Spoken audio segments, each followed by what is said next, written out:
TTP, and hemolytic uremic syndrome as HUS. We should know the pathophysiology of these diseases, then how would we diagnose these disorder. There is salient features, clinical features, and very briefly we will touch the treatment outlines. These DIC and TTP, HUS, this is this slide shows overall scenario of these disorder, like what are the TTP and DIC, HUS lead to microthrombi formation in microvasculature in small vessels, capillaries, and this phenomena leads to dysfunction of organ as the blood supply to these organ is compromised. When there is microthrombi formation in the microvasculature throughout the body, there is consumption of the platelet, and that lead to the thrombocytopenia and similarly, there is excessive use of coagulation factor for these thrombi. Beside thrombocytopenia, there is deficiency of coagulation, or we should call it coagulopathy. Coagulation factor is reduced in quantity, and both these factors lead to bleeding. Then as there is microthrombi formation in microvasculature, the small vessels are partially occluded. When red blood cells passing through these partially occluded vessels, they get fragmented, they get torn, and then they appear as a fragmented red cell on peripheral smear, which is a characteristic finding of microangiopathic hemolytic anemia. In case of TTP, there is a deficiency of metalloprotease called ADAM-TS13. In HUS, there is a Shiga-like toxin which lead to endothelial damage. In atypical HUS, there is H factor mutation, then DIC, disseminated intravascular coagulation. This is multifactorial etiology, then bone marrow transplant, vasculitis, allograft rejection. These all can lead to thrombi in microvasculature. Now coming to the DIC. DIC could be acute, subacute, and chronic, and it is the main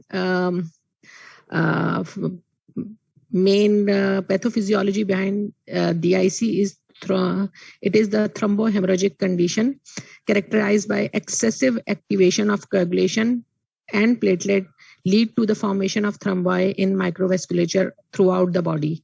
That's why it is called disseminated intravascular coagulation. Disseminated, widespread throughout the body, intravascular within the vessels, coagulation is activated and microthrombi formation is going on.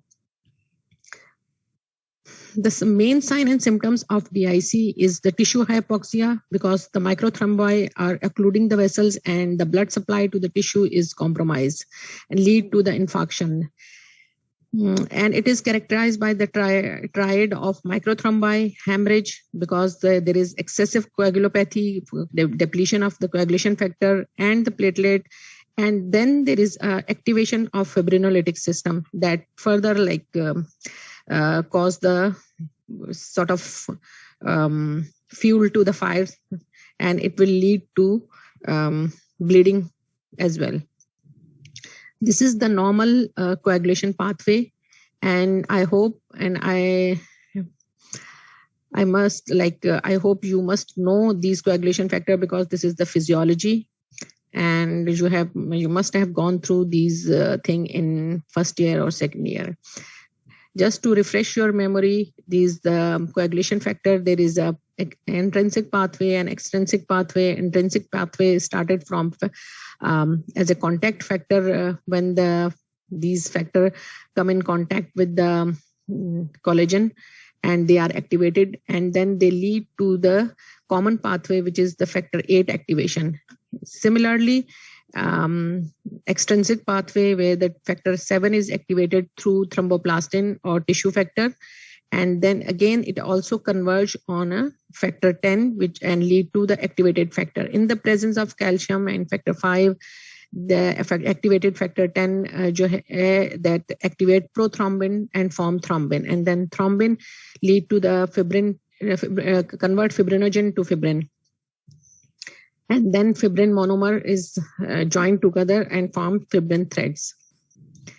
Hemostasis is maintained. It is the balance between the coagulation and fibrinolysis. In normal routine, homeostasis is the maintenance of the balance of these coagulation and fibrinolysis.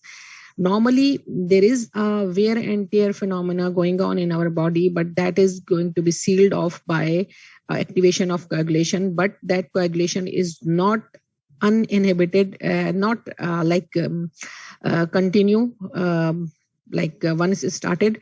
It's like it will not keep on going an activation of the coagulation. It is inhibited by a system which is placed in the body, and then excessive coagulation is inhibited.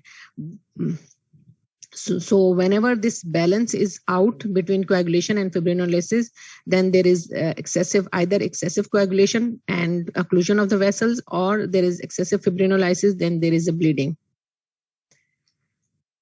Now coming back to the pathophysiology of DIC and or etiology of the DIC, it is multifactorial. Sometimes it is the massive tissue destruction, as in case of trauma, burns, product of conception. In most of the gynecology obstetric causes lead to DIC. Then there is sepsis and endothelial injury. In any case, they all lead to release of tissue factor. As I told you, in normal physiology of a coagulation pathway, the tissue factor activate the factor 7. And endothelial injury or massive tissue destruction lead to the activation of intrinsic pathway as well.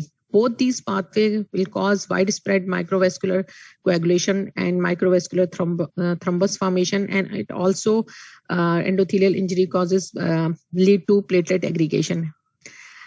Widespread microvascular thrombi causes vascular occlusion, activation of plasmin, and consumption of clotting factor. These three phenomena will lead to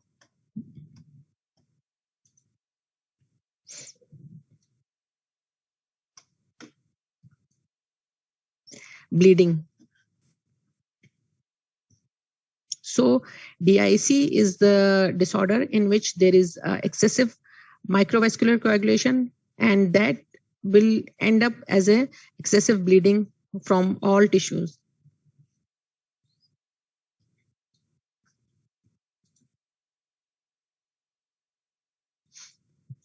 There are two major mechanisms that trigger DIC. Number one, release of tissue factor, as I told you, or poorly characterized procoagulant into the circulation. And then there is a widespread injury to the endothelial cells. And like in burns, tissue trauma, and procoagulants such as tissue factor can be derived from various sources such as placenta in case of obstetric complications, tissue injury, trauma or burns, and sometimes mucus release from certain adenocarcinomas that may also act as a procoagulant and activate factor 10 that start the coagulation. There is a long list of clinical conditions that are associated with DIC. You must know some of the important, like severe infections, sepsis, trauma, burns, malignancy, obstetric complications, preeclampsia. These disorders you must know that can trigger the DIC. What are the possible consequences of DIC? These are two. There is a widespread deposition of fibrin within the vasculature and the partial occlusion of the vasculature, and then the ischemia of the severely affected organs, and that lead to multi-organ failure. And then there is a microangiopathic hemolytic anemia, which result from the fragmentation of red cell as they squeeze through the narrowed vasculature. In initial slide, I told you and in coming slide, I will also show you how this fragmentation occur. But one of the characteristic finding of DIC is also in late stages of DIC, there is a microangiopathic hemolytic anemia. Consumption of platelet and coagulation factor and activation of plasminogen leading to the hemorrhagic diathesis. There is excessive bleeding, which is the characteristic of DIC. Plasmin not only cleaves the fibrin, but it also digests factor 5 and 8. So the concentration of these factors are reduced that may enhance the bleeding complication or aggravate the bleeding complication. DIC, there is a microthrombi infarction of the microvasculature lead to multi-organ failure like dyspnea, cyanosis, respiratory failure, oliguria, acute renal failure, circulatory failure, shock. And beside these, there is a microangiopathic hemolytic anemia because the red cells are fragmented and hemolyzed. Acute DIC is mostly associated with obstetric complications or major trauma dominated by bleeding diathesis, whereas chronic DIC, such as which occurs in cancer patient, tend to present as thrombotic complications. For diagnosis, first of all, there is a clinical scenario history, and there is background history for the cause.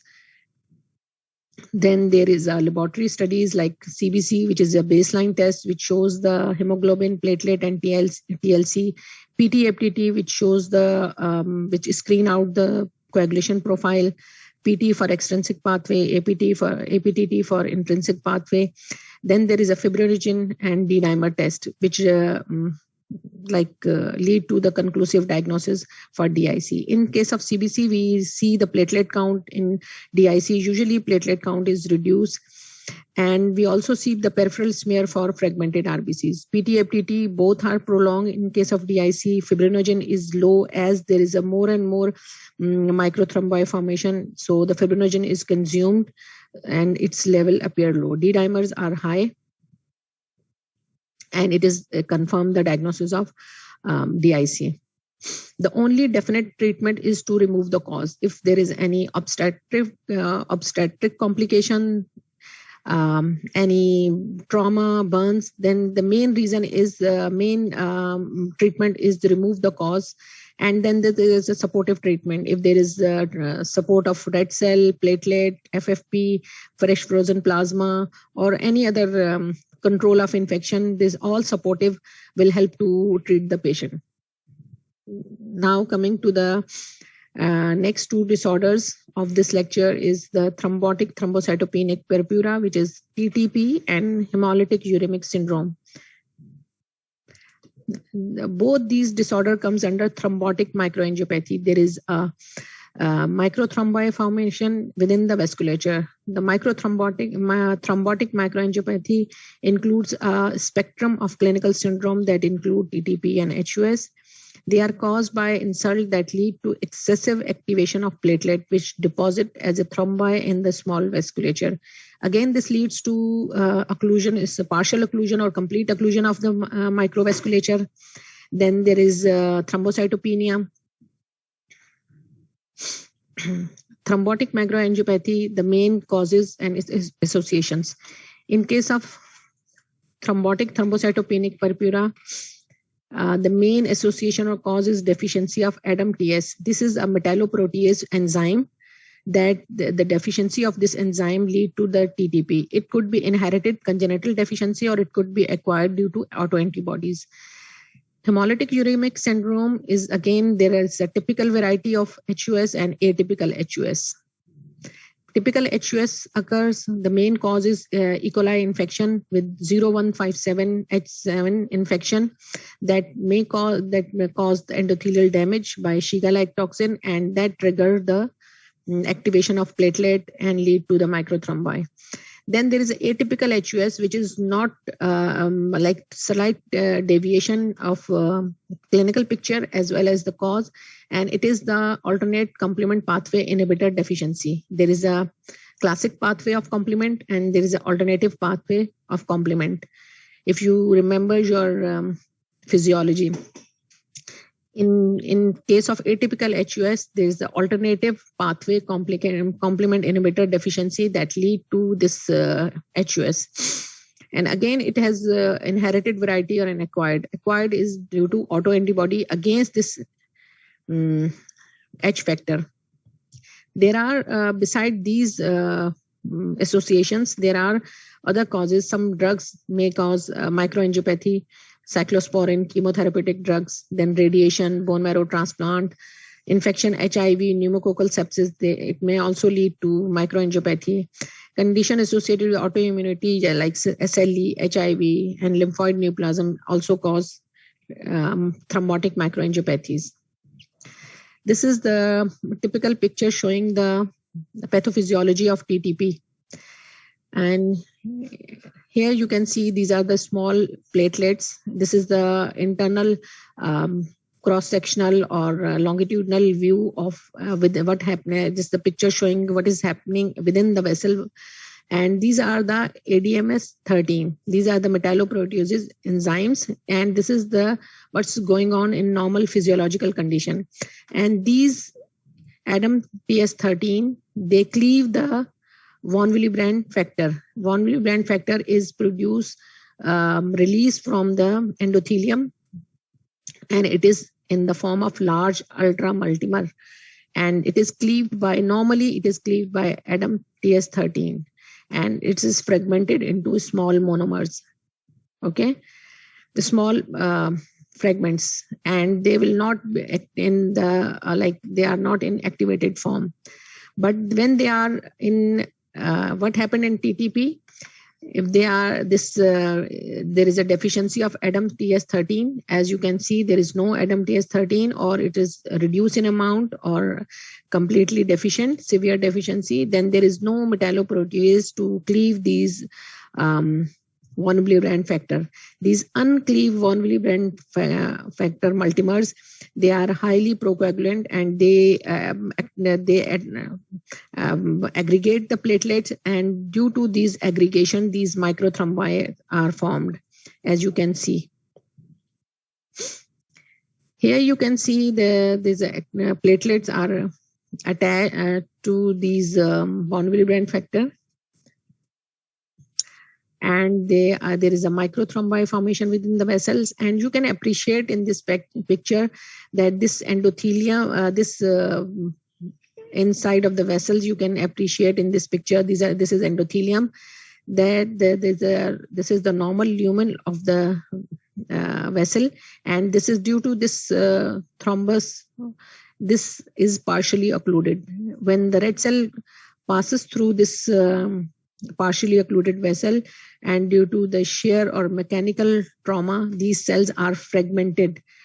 They appear as a torn paper, irregular edges on the smear. And this is the main pathophysiology of TTP and HUS. Now coming to the TTP in detail. In previous 2-3 slides, I have given you the general overview of TTP, HUS, and its pathophysiology. TTP is a rare hematological disease with an average annual prevalence of 10 cases per million. One new case, an annual incidence is 1 new case per million. The TTP mostly occur during adult, 90% of all TTP cases, but some of the time it appear in child, and in case of congenital inherited deficiency of ADAMTS13. TTP is mainly caused by autoimmune mechanism, but rarely it is inherited. It is more frequent in women as compared to the men. The TTP it is a life-threatening disorder. It has got high mortality.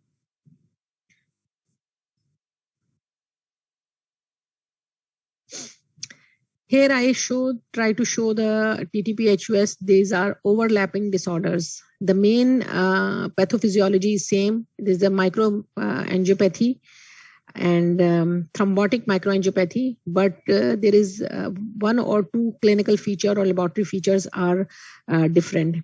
In case of HUS, the main features are uremia, renal failure. Then there is hemolytic anemia and thrombocytopenia.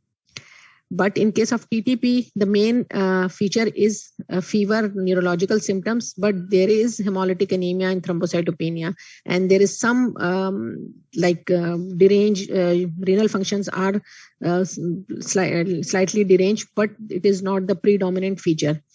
The predominant feature is hemolytic anemia, thrombocytopenia, and neurological symptoms in TTP. While in HUS, the predominant features are uremia, hemolytic anemia, and thrombocytopenia. The in 1964, TTP is defined as classical pentade of clinical features, which includes thrombocytopenia, microangiopathic hemolytic anemia, microangiopathy. Now, I'm sure you must know what is microangiopathic hemolytic anemia. The whole idea of this lecture is you should know microangiopathic hemolytic anemia. Microangiopathic means the microthrombi formation within the vasculature, small vasculature, and when the red cell passes through these vasculature, they are broken down and they cause lysis of the red cell, and it is called microangiopathic hemolytic anemia.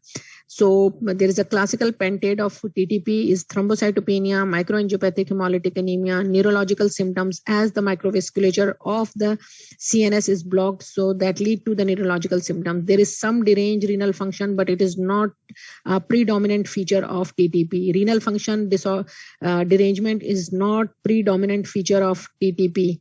And then fever. The definition of TTP is changed over time. Initially, it was the clinical criteria when clinician diagnosed TTP. It is the multivisceral ischemic symptoms, fever, and neurological symptoms. Then there comes a standard biological criteria, the microangiopathic hemolytic anemia and severe thrombocytopenia, in the absence of other apparent causes for these things. But now it is accepted. There is a biological marker, ADAM TS13, available if its activity and a laboratory test is available to check ADAM TS13 assay. And if its activity is less than 10%, it is diagnosed as TTP, and it is the specific biological marker for TTP. In most cases, the mechanism is, the most cases of TTP, the main cause is the deficiency of ADAM TS13 metalloprotease. Irrespective, it's a congenital inherited deficiency or it is the acquired deficiency due to autoantibodies. Here is the peripheral smear, which we see under the microscope. These are the normal red cells. This is the polychromatic red cell. This is any white cell. And these are the fragmented red cell. As I told you, this is the torn red paper-like appearance. And you can see there are multiple fragmented RBCs. And it is along with thrombocytopenia, it is the characteristic feature of microangiopathic hemolytic anemia. Thrombocytopenia and fragmented RBCs, which is called schistocytes, are the characteristic feature or hallmark of microangiopathic hemolytic anemia. And in microangiopathic hemolytic anemia, there are two prototype disorder, HUS and TTP. In TTP, there is thrombocytopenia, microangiopathic hemolytic anemia, fever, and neurological symptoms. While in HUS, there is the predominant feature is renal failure, not the neurological symptoms. While the thrombocytopenia and the microangiopathic hemolytic anemia are the constant feature in both cases. Diagnosis. The mainstay of diagnosis, of course, the clinical pentade, clinical history and features. Then comes the constant features, the thrombocytopenia and microangiopathic and characterized by schistocytes and associated like mucosal bleeding, hemorrhage, and CNS symptoms, skin. Symptoms related to organ and ischemia infarction are there is a microvascular occlusion in the brain, and it is 60% and it occurs in 60% of the patient. These neurological symptoms. Sometimes it's just a headache, or sometimes it is stroke, coma, and seizures. 25% of the cases there's ischemia of the cardiac muscle as well, and it may present as myocardial infarction, MI. Sometimes there is a mesenteric ischemia, 35% of the cases, and present as abdominal pain and sometimes diarrhea. Renal manifestations are present in TTP, but they are not predominant as like HUS. So acute renal failure is unusual in TTP. So again, in baseline investigation, well, we check CBC for platelet count, and then PTFTT. Usually they are normal in TTP, while the PTFTTs are deranged in DIC, disseminated intravascular coagulation.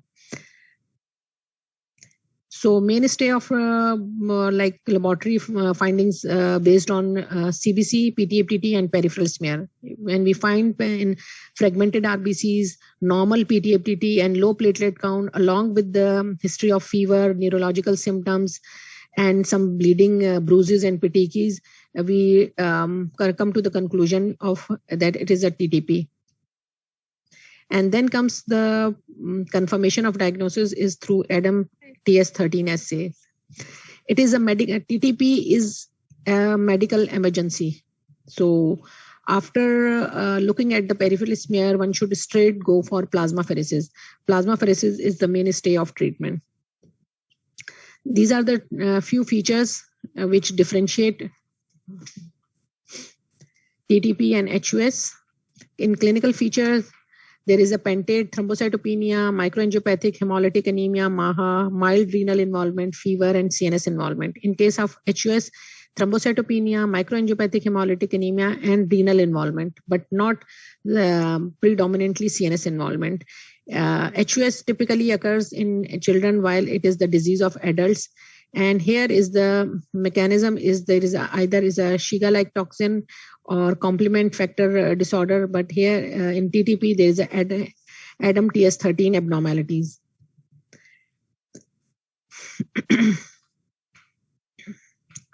Now coming to the hemolytic uremic syndrome, HUS is also associated with microangiopathic hemolytic anemia and thrombocytopenia. These two features are common between these two, or if I say in DIC, HUS and TTP. But in case of HUS, besides excuse me, microangiopathic hemolytic anemia and thrombocytopenia, there is a predominant feature of renal failure, acute renal failure, while in TTP, there is a predominant feature of neurological symptoms. This picture shows that there is the pathophysiology of HUS. There is a history of E. coli infection H7O157, which act as a Shiga-like toxin. Patient has abdominal pain, bloody diarrhea, fevers, lethargy, and that this toxin lead to endothelial injury, and that activate the microangiopathic hemolytic anemia due to microthrombi consumption of the excessive consumption of platelet, and due to the occlusion of microvasculature in renal vasculature, it causes the acute renal failure, renal insufficiency. The characteristic feature in case of HUS are hemolytic microangiopathic hemolytic anemia, that the hemolysis along with fragmented RBCs, there is a increased fragmentation of red cell, increased LDH, thrombocytopenia, renal failure, and there are other symptoms and complications like central involvement of central nervous system, hypertension, heart failure, and retinal hemorrhages. Typical HUS is strongly associated with infection with the E. coli strain O157H7, and it causes gastroenteritis. And after some time, say about 5 to 7 days, patient may end up is acute renal failure. And with this clinical picture and laboratory diagnosis, it is like diagnosed as typical HUS. This toxin is absorbed from inflamed gastrointestinal mucosa into the circulation, where it damage the endothelial function or it alter the endothelial cell function, and that activate the platelet activation and aggregation. In case of atypical HUS, which is not very common, is associated with defect in complement factor H, which is called membrane cofactor CD46. And these proteins prevent the excessive activation of complement pathway. When this factor is not present, then the excessive activation of alternative pathway is not inhibited, and it keep on its continuous activation lead to this phenomena of atypical HUS. Deficiency of these protein can be caused by inherited defect or acquired autoantibodies. Unlike TTP, the basis of platelet activation in typical and atypical HUS is unclear. As you remember in the first slide, the activation of platelet in TTP is due to deficiency of ADAM-TS13, which is like enzyme which cleaves the von Willebrand factor. So that uncleaved large multimer of von Willebrand factor remain in circulation due to deficiency of ADAM-TS13. So it causes the activation of platelet. However, this as HUS in HUS typical or atypical, this ADAM-TS13 is not deficient and there is no problem with ADAM-TS13. So the phenomena why the platelet is activated may be the endothelial injury in typical in HUS. Typical HUS is, again, the treatment is supportive. Patient with it is the transfusion dialysis to support the renal failure. The same slide again, just to see the overall features or overall differences between TTP and HUS that I showed in previous slide. In clinical feature in HUS, there is a thrombocytopenia due to activation of platelet, microangiopathic hemolytic anemia, predominantly renal involvement, and sometimes it is the acute renal failure and patient needs support of dialysis. Usually it occurs in children, and there is the baseline mechanism or pathophysiology or etiology is Shiga-like toxin from infection with H7O157. And in case of alternative, when there is no history of diarrhea, then you must consider there's atypical HUS and due to complement disorder. While in case of TTPI, it is thrombocytopenia and microangiopathic hemolytic anemia, but the predominant feature is CNS involvement. And there is the main cause is ADAMS TS13 deficiency, either inherited, congenital, or acquired due to autoantibodies. This is the end of the lecture. If you have any question, please ask question about TTP, HUS, and DIC.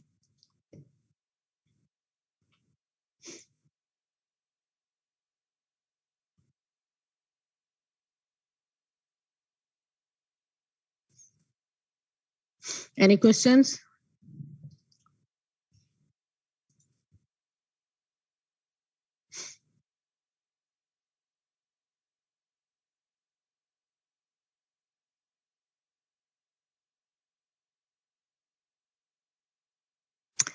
Someone asked what happened in fibrinogen concentration in DIC. As in DIC, the main phenomena is excessive coagulation, activation of the internal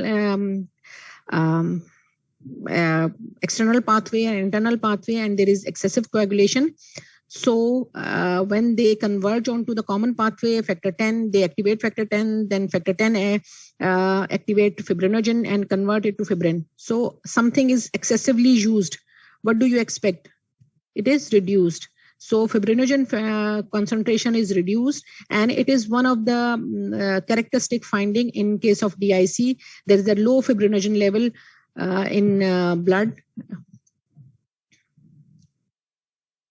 Yes, next question is there any thromboplastin is increased? We cannot measure thromboplastin, but tissue factor is released thromboplastin that activate that start or trigger the DIC. I don't know ADAM-TS13 available. I think it's not, although the assay is available. And sometime maybe through plasmapheresis, when you in plasmapheresis, when you remove the abnormal plasma, the pathophysiology behind the treatment is plasmapheresis is when you remove the abnormal plasma and you introduce the normal plasma. So that normal plasma is like providing the ADAM-TS13 factor as well. ADAM-TS13 is a metalloprotease. ASE means it's an enzyme, and it is meant to cut the high ultra large multimer of von Willebrand factor. So when they, it is the like Caesar, it will cut the ultra large multimer. So it is divided into small fragments, and these small fragments are not like activate the auto activation is not occur in within the circulation of the platelet. But when they remain as ultra large multimer, they are very procoagulant and they activate the platelets and they aggregate platelets. So there is excessive activation and aggregation of the platelet lead to the deficiency of platelet like thrombocytopenia, and activation of the coagulation lead to the consumption coagulopathy.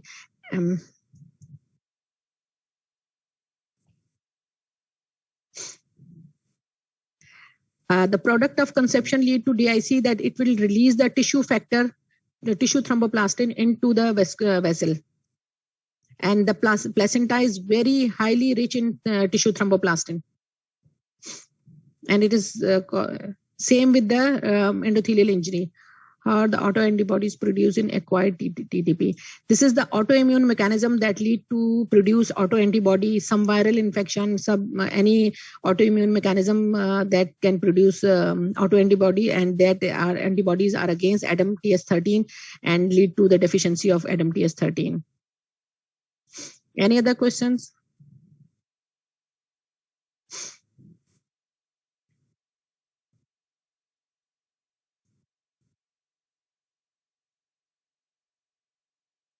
Can DIC be the one of the risk factor of invasive surgery? Perhaps yes, if the surgery is not sterile. Sometime abdominal surgery after trauma, it is not sterile surgery, so it can cause the DIC, or any other infection like introduced during invasive surgery when it is not remain sterile, so it may introduce some infection and lead to the DIC. Theoretically, yes. TTP also use TTP also not use ADAMTS13. TTP is caused by deficiency of ADAMTS13. The main etiology behind the TTP is ADAMTS13. ADAMTS13 is a metalloprotease enzyme which cleaves the von Willebrand factor.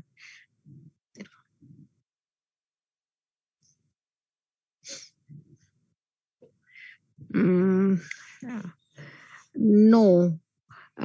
Strong infection can trigger the HUS and DIC, but not TTP. Required after infection is not, infection will not cause, like infection will not lead to anything to the ADAMTS13.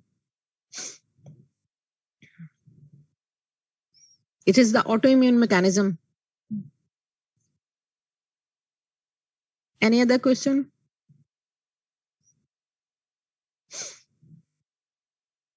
So your questions